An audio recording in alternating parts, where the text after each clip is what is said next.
On the hourly chart, the GBPUSD pair on Thursday made another rebound from the 161.8 retracement level at 1.3110 and rose above 1.3186. At that moment, it might have seemed that the bullish advance would continue, but over the next 10 hours the quotes again returned to the support level of 1.3110, 1.3139.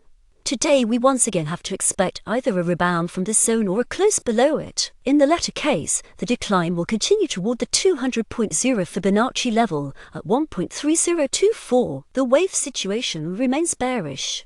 The new upward wave did not break the previous peak, while the last downward wave, which formed over 3 weeks, broke the previous low. The news background in recent weeks has been negative for the US dollar, in my opinion, but bullish traders have not taken advantage of this opportunity to advance. Unfortunately for the pound, the news background has deteriorated recently, and it is now more difficult for the bulls to launch an attack. To complete the bearish trend, the pair need to rise above 1.3470 or fall 2 consecutive bullish waves. For the 5th consecutive day, the pound has been stuck between 1.3110 and 1.3186 with few exceptions. Despite weak economic reports out of the UK this week, the British pound has still tried to show growth, but each time the bulls retreated near 1.3186. What can we say?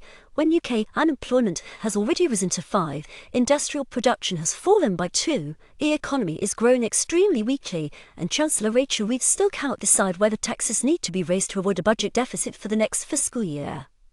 It should be content with the fact that for the first time in 2 decades, the economic situation in the United States is raising major concerns, but the data coming from the UK indicate that this country also has plenty of problems. Therefore, until the pound closes above the corridor on the 4-hour chart, I would not expect strong growth from it.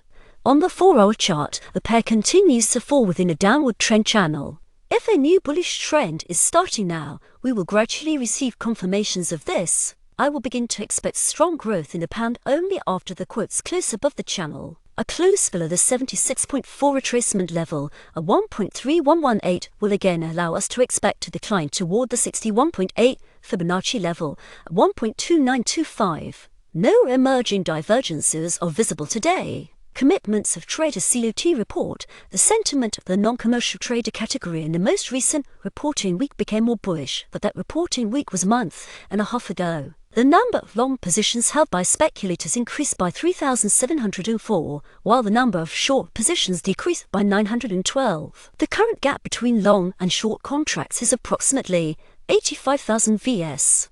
86,000. The bullish traders are once again tipping the scales in their favor. In my view, the pound still has prospects for decline, but with each passing month the US dollar looks weaker and weaker. If previously traders worried about Donald Trump's protectionist policies, not realizing what results they could bring, now they may worry about the consequences of that policy, a possible recession, constant introduction of new tariffs, Trump's confrontation with the Federal Reserve, as a result of which the regulator could become politically biased. Thus, the pound looks far less dangerous than the US currency. News calendar for the USA and the UK. On November 14, the economic calendar contains 2 fairly important entries. The news background will not influence market sentiment on Friday. GBPUSD forecast and trading recommendations. Selling the pair is possible today after a close below the 1.3110, 1.3139 level on the hourly chart, targeting 1.3024, or after a rebound from 1.3186, targeting 1.3110.